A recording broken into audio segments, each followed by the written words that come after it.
savvy and moves very, very quickly. China boasts the world's largest middle class. Consumption is forecast to grow an average of 6% annually to reach $8.2 trillion in 2027. That's a doubling of the consumer market in only 10 years. 10 years. So here to talk to us today about consumer luxury and retail are, to my left, Dr. Kathy Bloomgarden. She's the Chief Executive Officer of Reuter Finn, one of the world's largest independent public relations agencies. She founded Reuter Finn in Asia and has grown the region to 9 offices, supporting brands including Cartier, Piaget, Hermes, and LVMH. To her left is Deborah Weinswig, CEO and founder of Coresight Research. Deborah's a global retail analyst with a specialty in retail innovation and technology. In the middle is Carolyn Tsai. She is the chairman of Christie's China. As you know, in 2013, Christie's became the first international auction house to obtain a license to operate independently in China. She led Christie's strategic business expansion and client engagement there. Now, fourth over, or second to your right, is Jenny Ming. Jenny Ming is the president and CEO of Charlotte Russe, a fashion specialty retailer catering to young women. Of many highlights in her career, Jenny Ming helped launch the Old Navy brand, and as president, helped grow Old Navy to a $7 billion business. And on the far left is Ju Wang. She is the global CEO of Moroccan Oil and the former president of Elizabeth Arden. Her specialty is global expansion of emerging and established brands, including Murad, PepsiCo, Envy, Perricone, and Dial. So I have a distinguished panel of speakers here to talk about China and the consumer market. Let's start by talking about e-commerce. So in China, we have a perfect confluence of factors. We have a widely available mobile internet, incredibly low shipping costs. Let's start with Ju Wang on the far left there. Tell us about your first recent foray into China with Moroccan Oil. Well, Moroccan Oil has been in the e-commerce sector or channel for quite a bit. The difference for us is that we are not in China proper. We are actually with Tmall Global, primarily because we disagree with the animal testing policy in China, and as a result, we don't sell into China proper. But having been even on Tmall Global, we are able to really cultivate and curate a customer base that is truly loyal to us.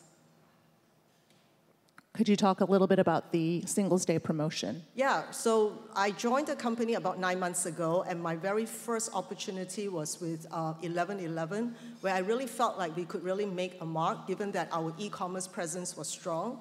And in that one day, we actually did essentially 3 times our annual revenue that was destined for the e-commerce sector for China. So it really shows the power of what that can be, even though we are not known in the mainland China market. But what we were known for was for the efficacy and the performance of our products.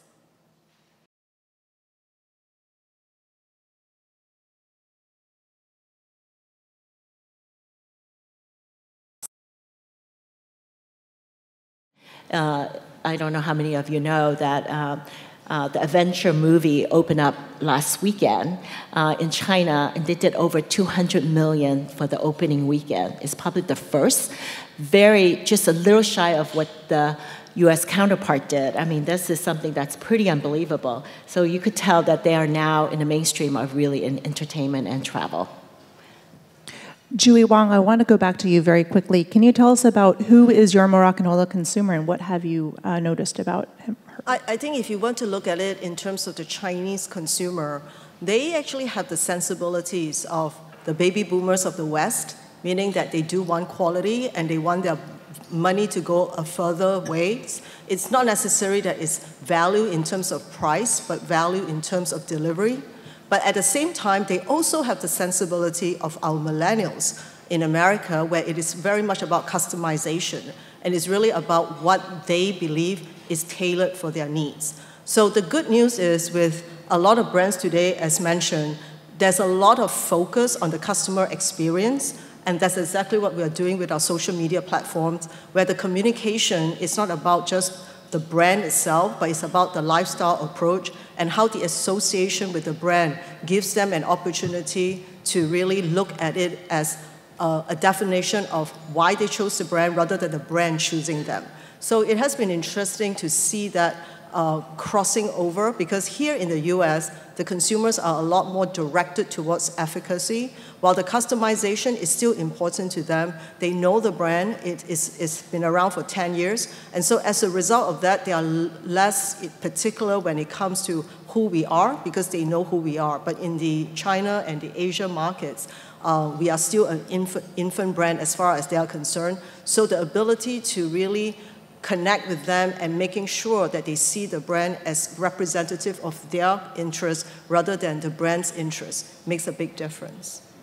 Can you speak very briefly about social commerce, e-commerce, and how that factored into your brand's launch in China in a way that maybe would not have happened here? Yeah, I mean, obviously we all know about the key opinion leaders in China. And so one of the first things that we did was, it was very clear to us, getting a spokesperson or trying to go on the traditional route of finding somebody that was well-known to represent the brand was not going to fly, especially in a Chinese market where the WeChat platform, as well as all of the social media platform was so prevalent. There was an opportunity for us to communicate to them through that, on that basis. And we were lucky enough to really then identify a group of up-and-coming micro-influencers. Even in China, a micro-influencer is pretty established and pretty big in terms of following. We talk about micro-influencers in America, about 50,000 and up. For a micro-influencer in China, 100,000 and up is normal. So with that kind of a reach, we were able to really give them products to try. And because they were micro, they felt the connection with the brand. And obviously, it doesn't hurt that I'm Chinese myself. And reaching out to them gave them sort of a feeling that we were one, and that I wasn't there just to sell a brand, that I could identify with them. And as you know, it's a lot of people think that Chinese have straight hair. And with that said, a lot of us, while we have straight hair, we want our hair to be a little bit more wavy and more body. And so I'm able to communicate to them that that is possible. Nobody would guess that my hair is actually really wavy. I have to blow it out to keep it straight. So there are people who empathize with that. And the social commerce, the social communication, the social platform allows us to have that kind of intimacy with a consumer that we normally would not have. While we're on the topic of social commerce, let's jump over to Deborah Weinswig. You operate at the intersection of retail, technology, and digital. Could you talk also about what you've seen about how social media leads the way in uptake in a way that it does not in the US? So I think some of the numbers to start with is the average consumer who shops on Taobao visits 7 times a day. I don't think we see any kind of addiction here, if you will, in terms of social media. But I think a lot of it is the gamification and the entertainment. And I think that allows the Chinese consumer to find a whole different level of connectivity. I think we're also seeing with the WeChat mini apps this just entire jump, if you will. So we're at a number now of 580,000 mini apps.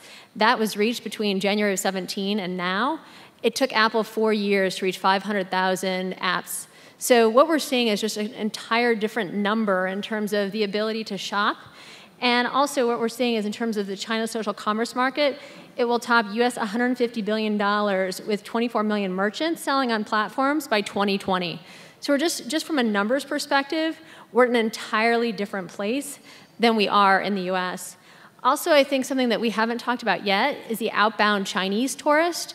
And so when we work with US retailers, this is something that we very much communicate. And in very many instances, especially those who are a bit more suburban, they're like, oh, the Chinese tourists, they're not in our stores. Well, of course they are. And so we think this is a significant opportunity to connect with Chinese consumers in their home market, and especially then when they come back to the US, this opportunity to not only how they pay, but also how you communicate. So this is one of the things that when we're in Asia, spending time with retailers and also with consumers, we're helping them understand how to better communicate and also enable payment. And so our predictions are that by the year 2020, we'll see 200 million outbound Chinese tourists. And to help them not only shop, but also, as we said, pay, we think there's tremendous opportunities to really guide consumerism and also tourism. I'd like to come back to mobile payments in a second, but first let's hear from Kathy Bloomgarten. The millennial, you've said before that the millennial is a tricky customer because he and she is not loyal and they're into experiences more than products at this stage of development. Could you talk a little bit about that and what trends you see going forward? So I love your story of the pocketbook because it really captures the feeling of the millennial, which is that they really are always looking for something new. So what was yesterday's brand is not necessarily something that they'll be loyal to. Secondly, it's not just a question of what people feel works for them or is part of who they are, but it's how they think others are going to perceive them. So there's a really strong peer interaction that's really important to purchasing patterns. That's why the KOLs are also super important, as we already discussed. And when you look at KOLs, it's not only the reach, because the reach is very strong, of course, as we've already gone over, but it's engagement levels. So what we're seeing is a huge level of engagement, whether it's crowdsourcing design ideas, whether it's the gamification that you actually commented on, that people feel that they have some kind of part in creating the products or the brands that they're going to purchase. And then the third point is the price points, and they're increasingly willing to pay quite a lot, more than we would see actually in the U.S. And recently, one of the well-known KOLs, Becky Lee, was working with an exclusive line of Mini Cooper automobiles, and within 5 minutes, at 285 renminbi, all 100 of the cars were sold out.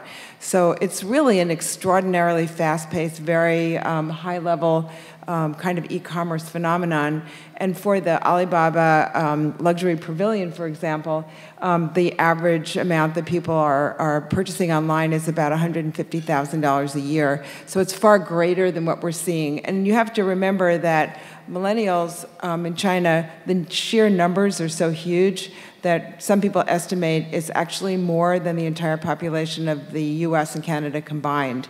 So we have a really huge market, and for us working with a lot of European luxury brands, CEOs like to come over in stealth mode and just really experience what's happening in China to see where the trends are really evolving to, because the China consumer, which is now so much of the luxury market, I think for Louis Vuitton it's about 27% of their overall sales. This is where the trends and where the market is really at its most cutting edge. What do you tell your clients about brand loyalty and what to expect there? Is it KOL loyalty? It's don't sit on your laurels. You can look at the streetwear phenomenon, which is growing something like 62% year over year, as a real indicator of how fast the innovation cycle turns. So the real lesson is that you have to constantly be searching for new innovation cycles and for better engagement. Carolyn Tsai, you are the chairman of Christie's China. Art is the ultimate luxury item, as people say. What are you noticing about the Chinese consumer of art? Yeah, when we talk about art market, I think we're talking about high or ultra high net worth individuals, and it's art consumption, but it's also wealth management. If you really think about the motivations of why people buying art, I think there are several drivers. One, of course, when China has gone through a tremendous wealth creation accumulation in the past 30 years. So when the wealth population get to a certain level, when they get their houses, they get their cars, they get their yacht or jets, what's next? It's more passion consumption or passion investment. So that's more related to the emotional attached spiritual pursuit of their lives. So we really see this generation of Chinese consumers or people who buying arts are really pursue for something beyond material. And another aspect is repatriation. Chinese wanted to investing or buying arts and bring them back to China. As you know, from historical point of view, last century, the 20th century, China has gone through so much historical calamities and uncertainties. But now the economy is rising to one of the largest in the world. People's cultural confidence are increasing at the same time. So they want to really get Chinese art back to China. Last year in Christie's, New York, we had a phenomenal sale, which is from the one single collection of a Japanese collector from the Fujita Museum of 36 classic Chinese work of arts. Including 6 rows of the Chinese classic paintings from the Yuan Dynasty, Song Dynasty, the top masters, including the top 4 bronzes. And each one of them went to the auction, setting a new record. The top record for the Chinese classic painting was over 50 million US. And it was really at that time, the New York Times was writing an article saying, wow, who is this sort of Song Dynasty Chinese painter, equivalent of the Renaissance period, commanding this much value. So I think with the Chinese art appreciating, people has a new look of the value of Chinese art and its position and standing in the world art. Another aspect, of course, is sort of the investment and as alternative assets allocation. I think it's either Forbes or Hurun reports have done a survey for these ultra high net worth individuals. They all say 15 or 20% of these families wanted to allocate part of their assets into art. So with all that, you can see the art market is really rapidly growing in China. If you say 10 years ago, China of the whole global art market was still maybe account for less than 10%. But now it's really equal footing almost year on year with the US and Europe. 2017, the whole global art market is 64 billion. And China is number 2, only after the US. So this trend will continue. I think the 21st century, you will really see explosive growth for the art market in China. Can you put that in the context of the Rockefeller estate? So that auction is underway, and pieces are touring all over the world. What do you expect from China? Well, we just finished actually last Thursday of 6 sales, continuous 3 days, 1,600 lots sold, and the last day was, the participation was so phenomenal from all over the world, including the Chinese.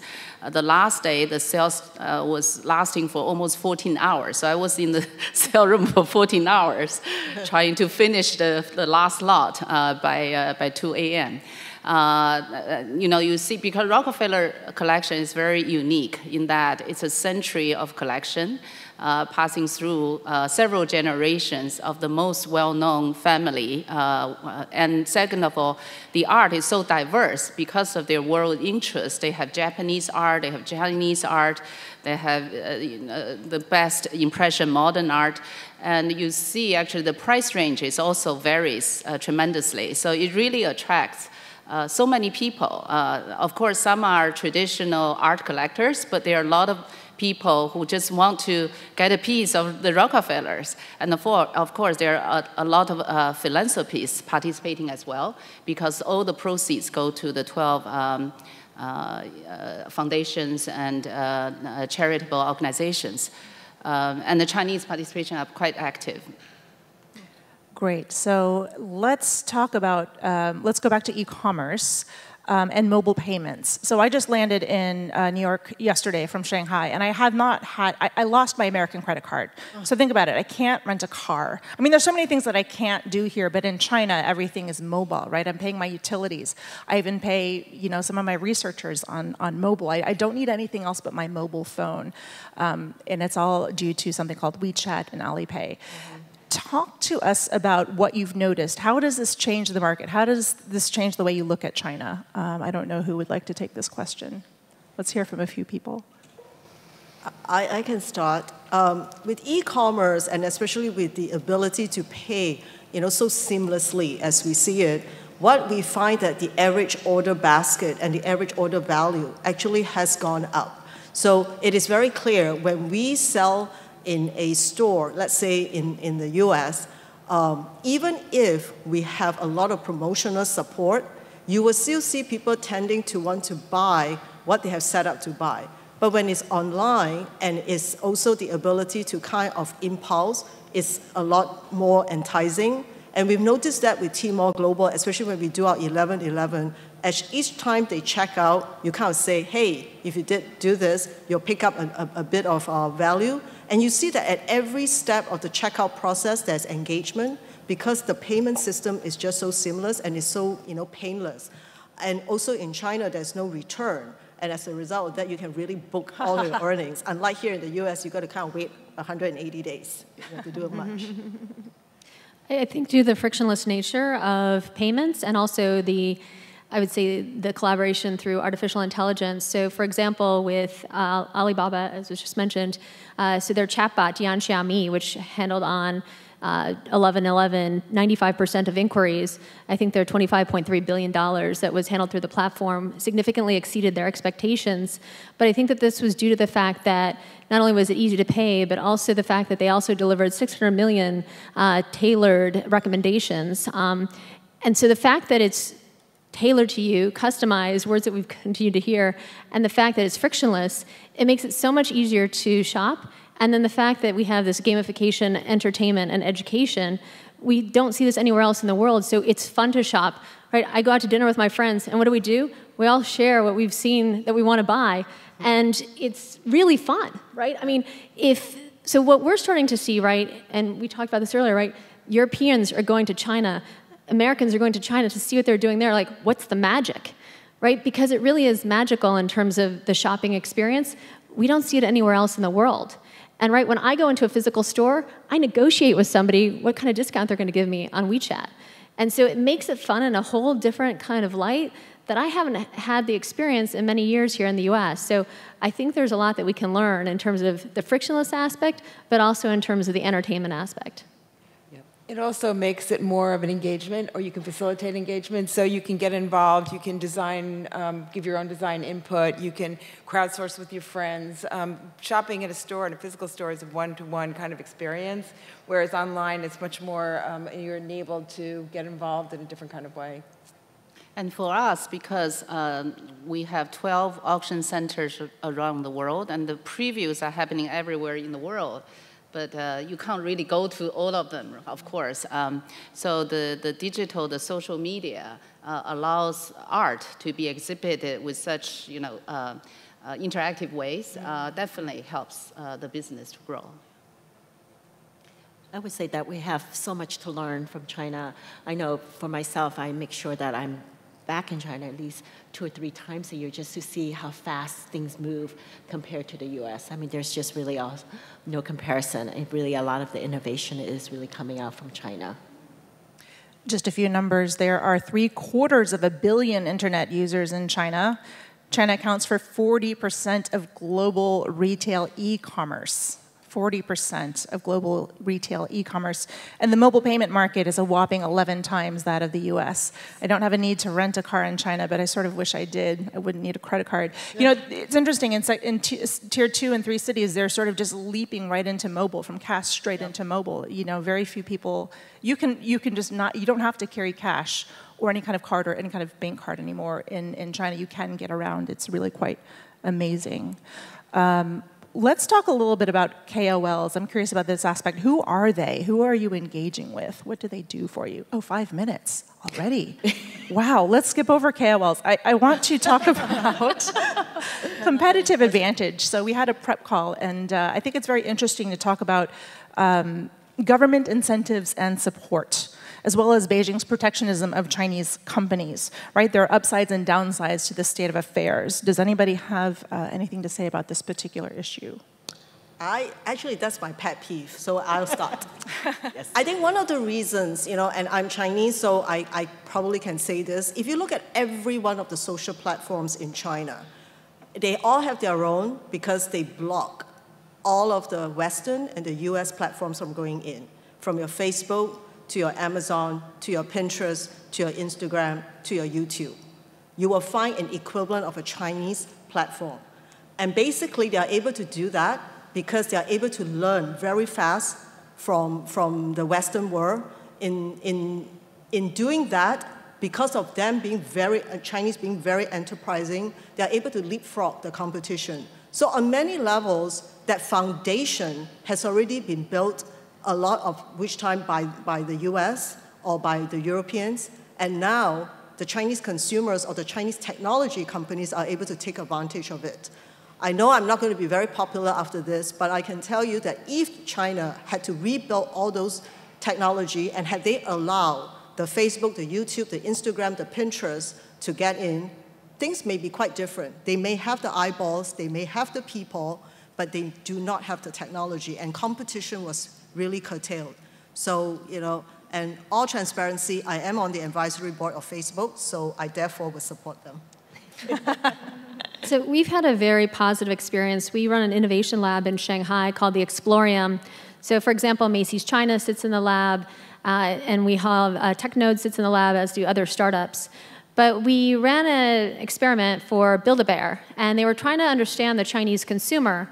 And so right in the US, for those of you who've shopped at Build-A-Bear, right, you buy the bear, and you buy the sunglasses, and you buy the clothes and the shoes, and it's the ands.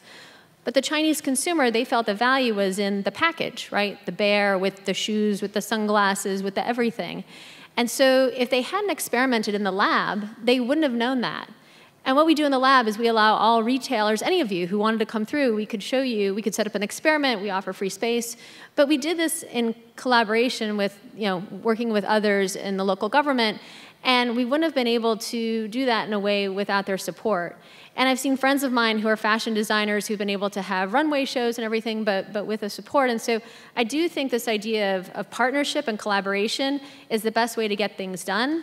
And I see it facilitating commerce. And also, so in the past 12 months, we've seen 10.2% comps in China in terms of retail and consumer, and they've been less than 4% here in the US. And I do think a lot of that is through partnership and collaboration, and I think there's a lot that we can learn from China. I'll move on to the next question. Points of differentiation. What should people take note of that distinguishes the China luxury market in a way that we're not seeing here in the West? Maybe, Kathy, you can take that one. Yeah, well, I think we've discussed a good deal of this. I think it's the fast innovation cycles that you really have a pace where whatever is working today, the innovation lab is really helpful because you're going to have to really find those trends and get ahead of it. Second is there's going to continue to be innovations like the Alibaba Luxury Pavilion, where you're going to see more and more new online kinds of offerings that are going to transform the market. And I think you're also going to see new kinds of engagement levels where people are crowdsourcing with their peers in a way that we don't actually see here in the US in terms of determining the purchase patterns. Maybe I can add a little bit Yes, from our experience. I think there are two unique aspects for the Chinese collectors. One is they're younger and they're bolder. You think about the first time, say, auction participants, the average spend and the average age, the Chinese are much younger, and they're really go for the high quality top lots. And then other maybe maybe a little anti-digital a little bit. For us, it's all about access to expertise and that tangible experience when you see a piece of art. So the engagement is so key for our business, and that's why we take the masterpieces to China for touring, like the Rockefellers, the top Matisse, the Picasso, the Monet. When you are putting that in front of the Chinese audience, it just gives them totally different emotional sort of reaction to it. And of course, education is also a very big part of it because they're very open-minded. They don't have any sort of prohibitive ideas about any kind of art. So they're quick learner and they adapt very quickly. They're very open. It's a very open buyer, open consumer. Let's have a brief word about Chinese manufacturing. Is it in its sunset? I mean, China really built its name as the world's factory floor. Jenny Ming, maybe you can tackle that. Where are you making clothes? China is always going to, I don't think it's a sunset at all, actually. I actually think they've even gotten better. But But certainly, I think the piece for China to focus is less on the production, but really innovating and creating and designing. I think that's what everybody's looking for versus copying and producing.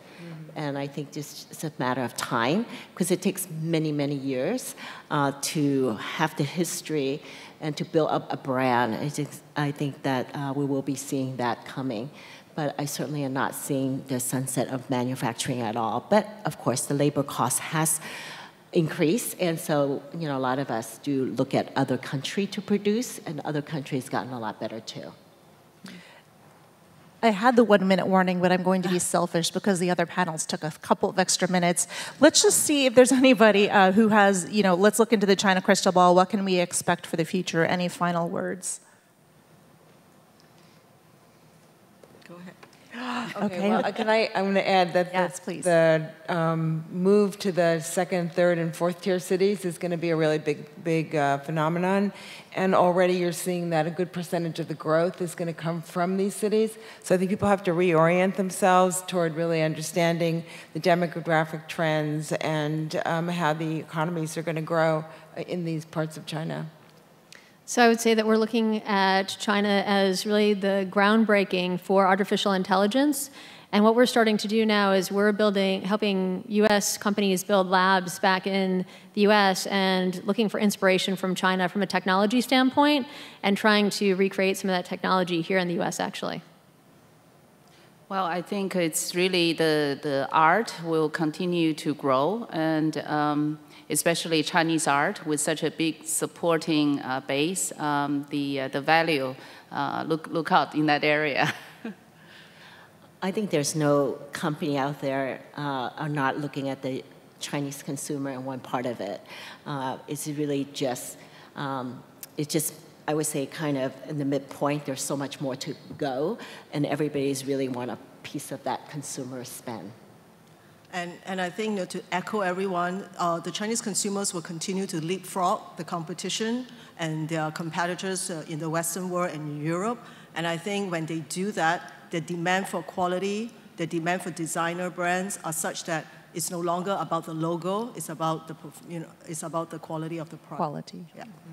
Great. Thank you so much. Thank you. Thank you.